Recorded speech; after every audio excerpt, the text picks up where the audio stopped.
Saudara, semakin saya mempelajari Yom Kippur, saya semakin mengerti kerinduan hatinya untuk menyatu dan berjalan bersama umatnya. Yom Kippur adalah bicara kesempatan yang Tuhan berikan sekali dalam setahun.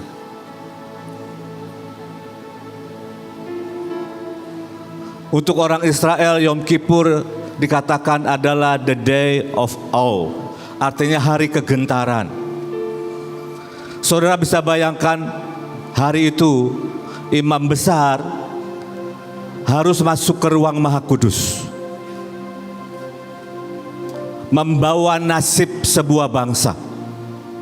Kalau hari itu imam besar itu gagal, maka semua kesalahan dalam satu tahun tidak diselesaikan, dan mereka tidak bisa masuk masa yang baru. Lalu apa hubungannya dengan sumpah? Saudara, saya menikmati sumpah. Saya ingat setiap kali perjalanan sejak tahun lalu atau 2 tahun lalu yang saya lupa. Walaupun saya memegang sumpah bintang dan Mahanaim, tapi saya ingat perjalanan saya tahun lalu. Sumpah Holy Forever itu bicara sangat kuat, dan saya melihat bagaimana Tuhan merekayasa segala sesuatu. Saya baru kembali dari Arab Saudi. Minggu lalu saya masuk kota terlarang. Saudara, tapi saya tahu hari itu Tuhan berikan lagu sama saya, Sumpah Hesed. Saya melihat pengaturannya yang ajaib.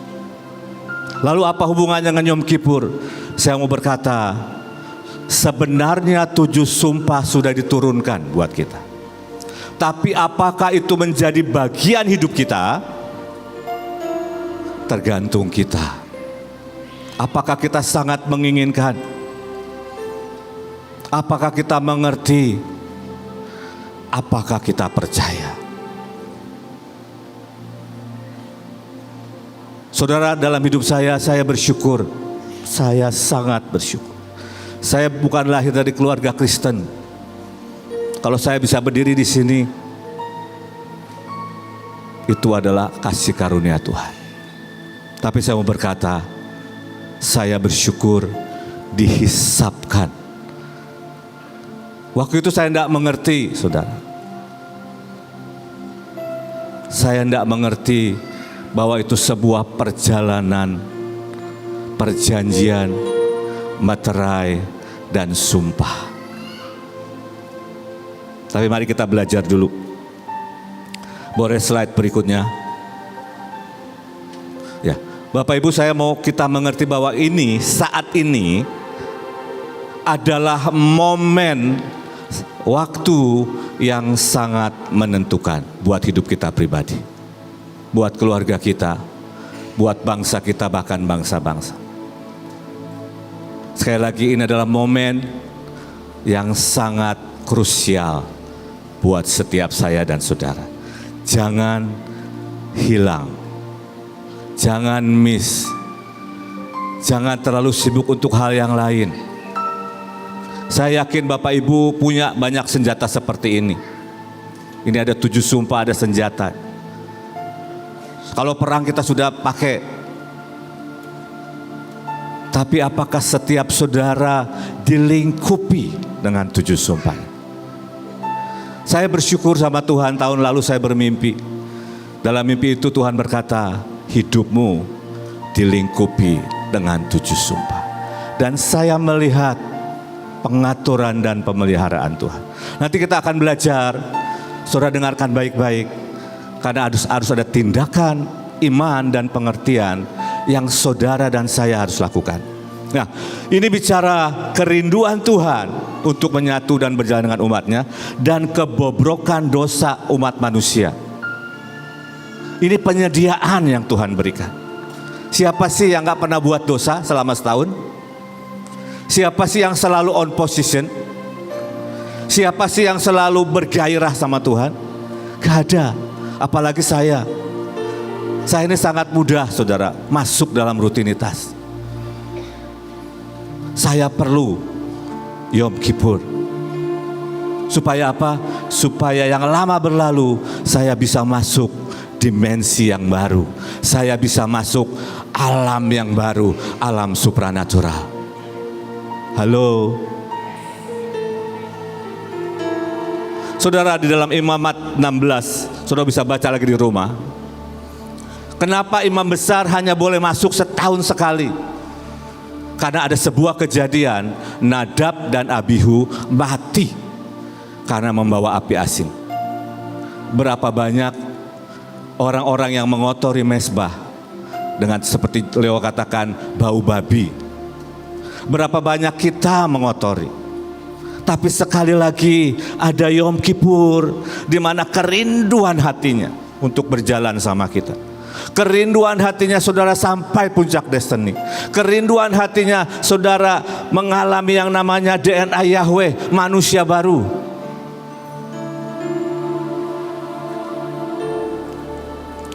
Setelah Nadab dan Abihu mati, maka imam besar hanya bisa masuk sekali setahun ke ruang Maha Kudus. Ayat 34, itulah yang harus menjadi ketetapan untuk selama-lamanya bagimu, supaya sekali setahun diadakan pendamaian bagi orang Israel karena segala dosa mereka. Memang setiap hari karena kita punya imam besar agung Yesus Kristus, kita bisa minta ampun dosa. Tapi Yom Kippur bicara pemutihan. Yom Kippur bicara pemeteraian untuk masa di depan. Supaya yang error gak error lagi. Supaya yang menceng jadi lurus. Supaya yang jatuh bangun dalam perzinahan jadi orang benar. Supaya yang jatuh dalam hutang pinjol bisa masuk masa kelimpahan. Ini momen perubahan nasib. Ini sangat-sangat penting.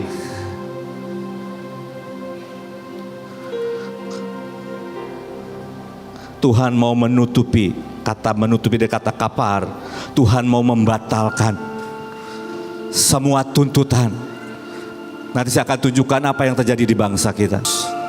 Biarkan Tuhan mendamaikan, dan biarkan Tuhan membersihkan, mengampuni, menyingkirkan, dan kita bisa masuk meteraikan yang baru, yang ilahi, yang ajaib, yang mulia, yang benar, yang kudus, yang Tuhan sediakan buat kita. Yom Kippur bicara penyediaan Tuhan. Saya makin ngerti, semakin menjerit. Tuhan sangat ingin berjalan dengan setiap kita. Tapi siapa yang sanggup? Karena dia api yang menghanguskan. Saya bisa sedikit merasakan dilemanya Tuhan. Satu sisi dia kangen dan ingin jalan sama kita. Tapi dia tidak tahan, saudara, dengan bau kita. Dia tidak tahan dengan keeroran kita. Tapi dia sediakan penyediaan. Saudara harus teriak jaminan. Saudara harus sangat menginginkan perkenanan. Mumpung masih ada, habis ini masih ada lagi. Masih ada lagi. Jangan sia-siakan. Mohon maaf, sejujurnya saya bukan kesal sih, agak terganggu. Saya ini pengen fokus sama Tuhan dari pagi. Tolong capin, itu mengganggu, saudara. Sejujurnya. Karena dari pagi, sejak saya bangun jam 3 pagi, Tuhan itu sudah hadir sangat kuat. Saudara, kerinduan hatinya itu wow. Tapi kalau seringkali kita datang biasa-biasa saja, itu bikin Tuhan bete, saudara. Bikin Tuhan ilfil. Itu sebabnya kita butuh sumpah. Sumpah Holy Forever itu memaksa kita untuk selalu on fire. Sumpah Hesed, sumpah bintang, semua sumpah itu ajaib. Ya, pastikan itu menjadi bagian saudara. Bukan cuma yang profetis. Jangan bertobat hanya profetis. Halo. Biarkan ada jeritan dari hatimu, Tuhan, kalau kau tidak tolong aku hari ini, aku tidak tahu kok bagaimana menghadapi tahun di depan. Tadi pagi Ibu Yun sudah sampaikan, ada begitu banyak nubuatan, tahun kekeringan, tahun mengerikan. Tapi saya percaya di sisi lain, Tuhan menjanjikan musim yang terbaik, masa Daud dan Salomo. Saudara mau yang mana? Mau kekeringan? Masa Daud dan Salomo. Mari pakai, ini momen yang sangat menentukan. Amin. Bayangkan ini satu kali kesempatan dalam satu tahun, saudara. Ada 365 hari dalam setahun, ada kesempatan satu hari. Tiba-tiba terjadi pemutihan dan kau bisa menetapkan masa depan yang baru. Halo, masa depan yang baru. Seandainya saudara ini kenal saya, sekarang saya 57, ya, 40 tahun yang lalu. Saudara, saya bukan orang seperti ini. Pengecut, penakut, kurus, hitam, hidup. Pemalunya luar biasa. Tapi sekali lagi saya bersyukur karena tangannya membawa saya sampai hari ini. Next. Saudara, dalam Imamat 16 saudara bisa baca, semua ritual, dengarkan baik-baik, semua yang dilakukan itu tergantung imam besar. Dia bawa lembu, dia bawa kambing, dia bawa ukupan, dan seluruh umat sedang menantikan, bukan menonton. Mungkin kalau zaman sekarang semua bahasa roh. Zaman itu kan gak ada bahasa roh ya saudara ya. Karena nasib mereka ditentukan oleh imam besar. Itu bagiannya semua tergantung imam besar. Kita punya Yesus Kristus yang sudah menang, yang duduk di sebelah kanan tahta. Nah, lalu apa bagian kita? Cepat saja ya, karena waktu. Imamat 23 ayat 27. Akan tetapi pada tanggal 10 bulan yang ke-7 itu ada hari pendamaian. Kamu harus mengadakan apa saudara? Pertemuan kudus. Ini bukan sekedar ibadah, ini pertemuan kudus. Kudus artinya tepat. Kalau kita dengan anugerahnya, dengan sumpah Holy Forever, bisa reaksi tepat. Sumpah diturunkan buat saudara, perkenanan diturunkan buat saudara, jaminan diturunkan buat saudara. Ini pertemuan kudus. Yang kedua dikatakan langsung, dan harus merendahkan diri dengan berpuasa, afflict your soul. Saya nggak minta saudara menyiksa jiwa saudara, tapi ini yang saya belajar. Cuma kalau kita biarkan roh Tuhan menginsafkan kita, kita bisa afflict, kita bisa merasa Tuhan tolong saya, Tuhan mampukan saya nggak bisa kok, saya nggak sanggup kok. Saya harus pergi ke kota terlarang. Saya berkata, Tuhan, saya cuma punya satu prinsip dalam hidup saya. Apapun yang Tuhan suruh, pasti saya bisa. Tuhan bilang begitu. Apapun yang Tuhan suruh, pasti saya bisa. Kalau pemimpin saya suruh, saya tahu beliau sudah menghitung dan dengar dari Tuhan. Saya cuma punya prinsip itu, Bapak Ibu. Mari minta sama roh Tuhan, Roh Kudus. Dia ada di dalam engkau. Tolong ya aku melihat mana cara pikirku yang salah, mana sikapku yang menyakiti Tuhan, di mana rutinitas dan kebekuanku, dan mempersembahkan korban api-apian kepada Tuhan. Mari nyanyi, mari nyembah, mari deklarasi dengan cara yang berbeda. Lanjut ya, sudah cepat ya. Saya sengaja minta waktu untuk bisa menjelaskan. Kita punya Yesus imam besar agung dari pengakuan kita. Dia imam besar agung dari pengakuan kita. Direktris berkata begini, kalau tidak ada pengakuan dari mulut kita, kalau tidak ada jeritan dari hati kita, tanda kutip, imam besarnya gak bisa buat apa-apa. Bisa nangkep? Kalau Bapak Ibu ini tidak teriak dari hatimu, buat deklarasi, bukan hanya baca, saudara. bukan hanya suap-suap, tapi harus dari hati yang hancur. Hati yang tahu kalau kau tidak, karena kemurahan Tuhan, kita nggak bisa lewat kok saudara. Gak bisa. Pak Yusak berkata, bisa nggak kamu hidup kudus? Bisa sebentar. Mungkin beberapa detik. Kecuali sekali lagi ada sumpahnya, jaminannya, rekayasanya yang membawa kita masuk. Izinkan saya cerita sedikit, Bu, boleh agak panjang sedikit ya. Saudara, hari itu saya harus ke kota terlarang. Saya ketemu seorang hamba Tuhan di kota Jeddah. Saya bilang, saya mesti ke situ. Dia bilang, coba kemarin kamu datang. Saya lemes, sejujurnya saya lemes. Karena setiap hari Jumat saya pergi ke sana, melayani pagi-pagi dan kemudian jam 10 saya pulang. Saya datang hari Sabtu. Tapi sekali lagi saya bersyukur buat sumpahnya. Pagi itu sebelum saya ke situ, saya dengar lagu. Anehnya hari ini perjalanan saya perjalanan lagu, saudara. Lagunya begini. Tuhan Yesus, sahabat dan penolong, tetap percaya, Tuhan setia. Oh, saya nyanyiin itu dalam hati saya terus. Tuhan Yesus sahabat. Saya ngobrol sama dia. Sejujurnya sampai semalam waktu ya Bu Puji ya, belum ada jalan keluar saudara. Tapi saya ingat lagu itu, saya ngomong lagi. Tiba-tiba ada sebuah statement dari seorang teman.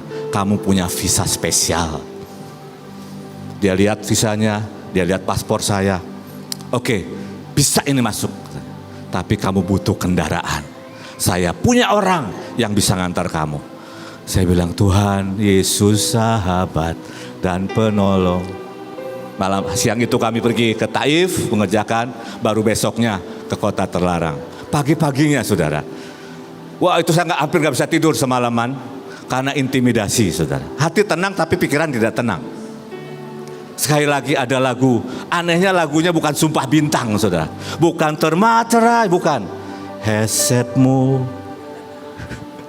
Tudung Indonesia. Saya bilang, Tuhan, hesetmu Tuhan.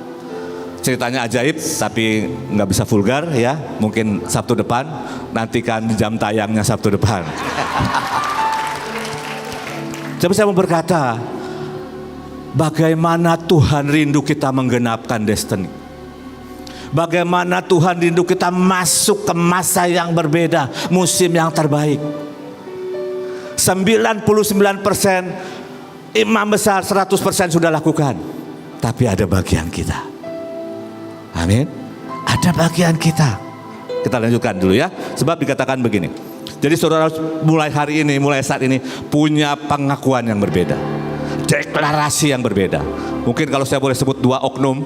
Satu Bang Simon, satu Joshua. Itu kalau deklarasi keren saudara. Gitu. Saya belum bisa. Tapi segenap hati. Sebab itu marilah kita dengan penuh keberanian menghampiri tata kasih karunia. Ini Yom Kippur. Hampiri tata mercy seat-nya. Untuk apa? Dikatakan menerima mercy, menerima rahmat. Dia mau kasih rahmat, kemurahan, kebaikan, penghapusan dosa, dan new destiny. New season. Dan menemukan grace. Grace itu bukan license, bukan lisensi untuk buat dosa. Grace itu adalah kemampuan untuk melakukan yang Tuhan mau. Saudara baca Strong Dictionary. Grace adalah divine influence untuk kita bisa melakukan yang Tuhan mau. Kemampuan Tuhan supaya kita terima anugerah. Sumpahnya merekayasa. Sumpahnya membuat kita bisa tepat dan melakukan apa yang Dia mau. Menurut saya ya, sebelum ada sumpah, dalam hidup saya itu, saya selalu orang yang tiba-tiba ada di tempat yang harus tempatnya saya ada. Saya tidak pernah bercita-cita jadi Elisa. Saya nggak tahu itu apa Elisa kok. tiba-tiba ditelepon dan antara HS dan tempat saya hotel tinggal itu nggak sampai 5 menit, saudara. Luki, cepat ke sini. Yang nggak tahu mau ngapain, suruh cepat datang. Kalau saya bilang, ngapain sini ibu nih, gitu misalnya ya, saya kehilangan kairos.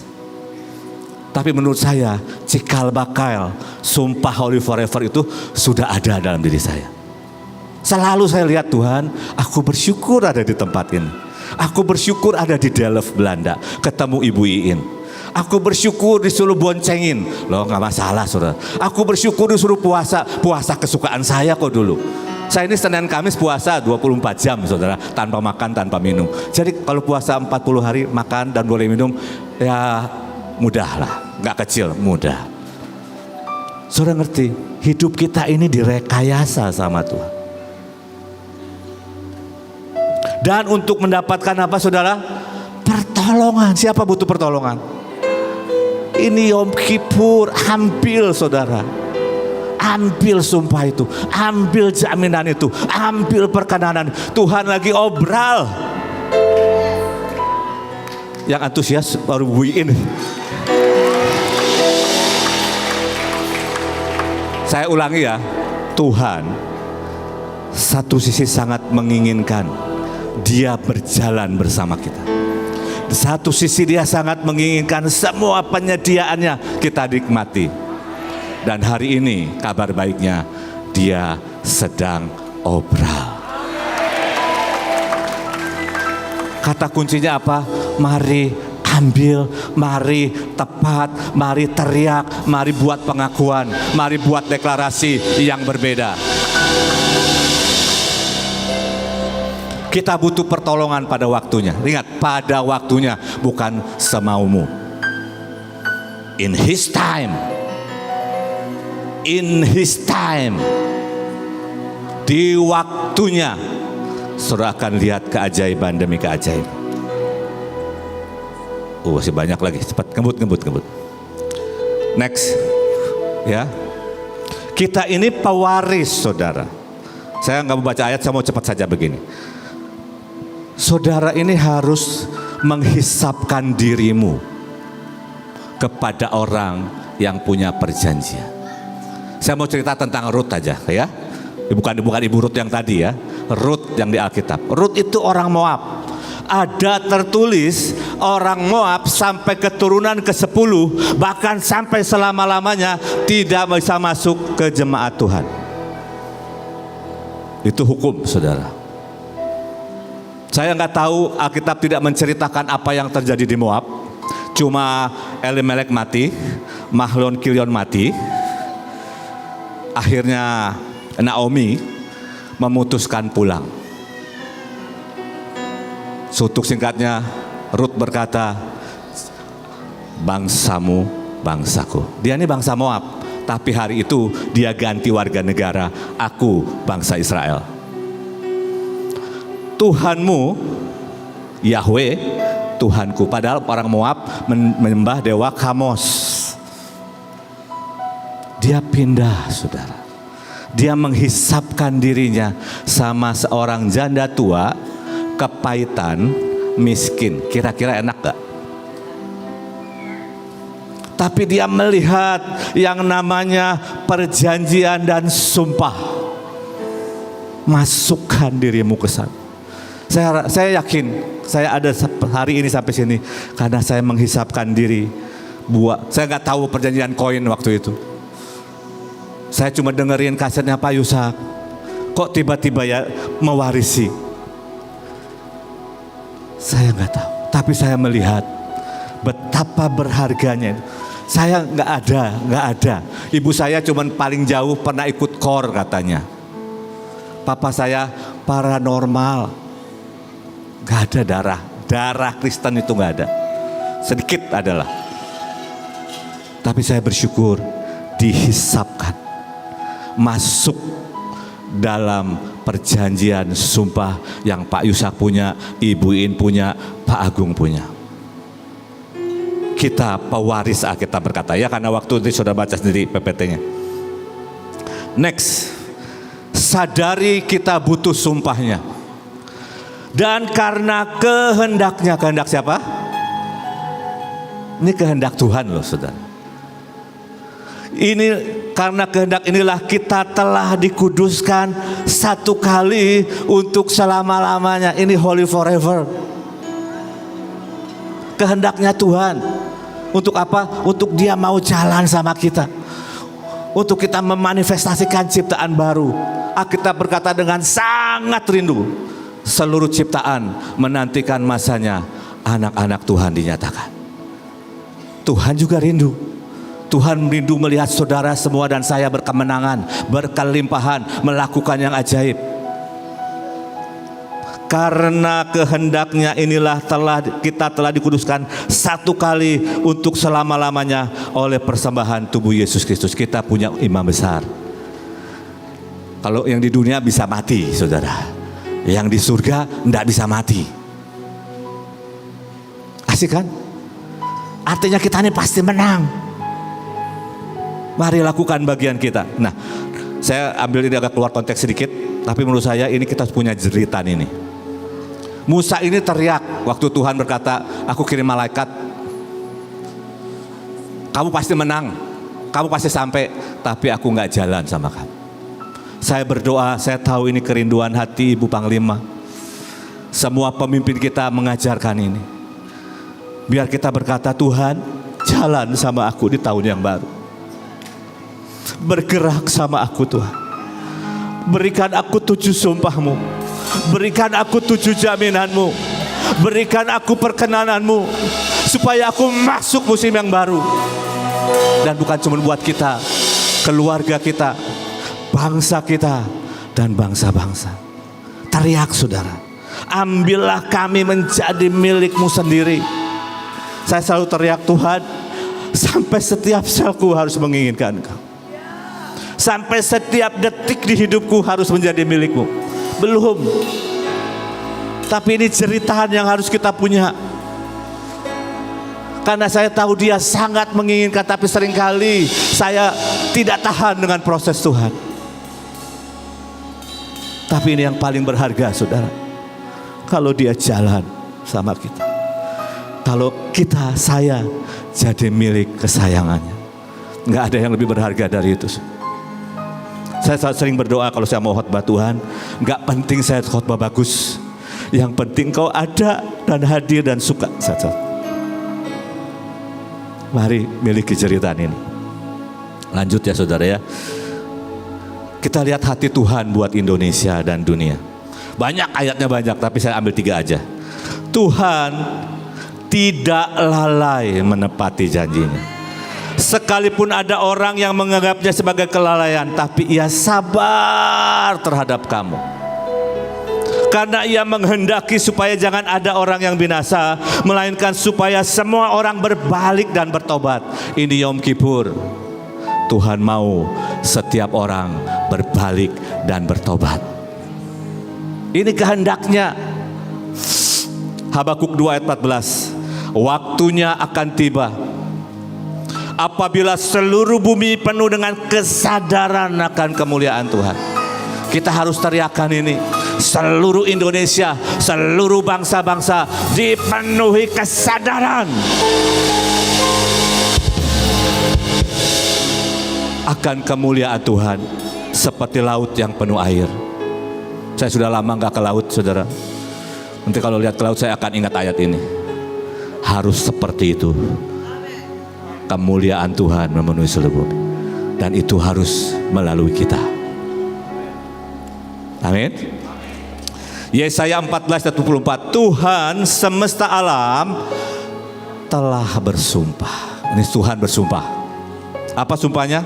Firman-Nya sesungguhnya seperti yang ku maksud, demikianlah akan terjadi. Dan seperti yang ku rancang, demikianlah akan terlaksana. Mari kita teriakan ini. Tuhan, Engkau sudah bersumpah. Biar rancangan-Mu, biar rencana-Mu yang jadi atas hidupku, atas keluargaku, atas Indonesia dan bangsa-bangsa. Oke, cepat dikit lagi ya Bu. Dikit lagi. Ini kondisi Indonesia, singkat aja. Saudara, kita tahu ada kerusuhan, walaupun kita tahan dari kecil, direduksi di bulan Agustus. Kita melihat hutang resmi sudah 8.000 T. Resesi mengancam, pengangguran banyak, korupsi, judi online marak. Ini kondisi bangsa, saudara, yang kita harus berdoa dan kita harus minta waktu sama Tuhan diperpanjang lagi, karena lawatan harus terjadi, pemulihan segala sesuatu harus terjadi. Ancaman bencana, kalaupun kita lihat di hari-hari ini 5,2, 4,2, ancamannya megatrust Bapak Ibu. Tapi sekali lagi, kita adalah pasukan terdahsyat. Jangan menjadi lelah, jangan menjadi letih. Istri saya selalu berkata, pilar tidak boleh capek. Saudara juga pilar, menurut 1 Timotius 3:16. Gereja Tuhan adalah foundation and pilar kebenaran. Next, ini kondisi dunia. Ya, bayangkan antisemitisme, anti-Israel. Ini sudah mengglobal, saudara. Soal lihat kemarin, mungkin lihat di sosmed, di berita, penusukan orang Yahudi di Manchester. Habis itu disebarkan di kota-kota, mereka pesta kibarkan bendera, saudara. Dunia ini sudah nggak masuk akal menurut saya. 70% anak muda di Amerika lebih pro Hamas daripada pro Israel. Kerusuhan di kota-kota besar, di Perancis, di Jerman, ngeri, di Belanda. London sudah memutuskan digital ID. Cashless tanda binatang pandemi. Terus mereka coba, saudara. Ancaman perang dunia ketiga, bencana, rencana pembangunan bait ketiga. Makanya Tuhan berkata, bangun King's Altar. Karena itu penting. Ini kondisi dunia, ini cuma sedikit yang saya bisa tunjukkan, saudara. Oke, lanjut. Kita harus menetapkan, tadi untuk diri kita akan menetapkan, nanti kita minta 7 sumpah Tuhan. Ya, nanti akan dijelaskan bagaimana tindakan profetiknya. Dengarkan baik-baik, jangan ikut-ikutan. Tapi biar dari hatimu berkata, Tuhan, aku perlu 7 sumpahmu. Aku perlu jaminanmu. Amin. Tapi kita juga harus berdiri buat Indonesia. Alkitab berkata ada meterai penangguhan dan perpanjangan waktu. Ayatnya ada di situ, ya. Saya pernah bagikan. Kedurhakaan bisa ditahan, masa kesesakan bisa ditahan. Halo. Amin. Indonesia terluput dari kesesakan besar. Daniel 12 ayat 1 ada generasi Mikael.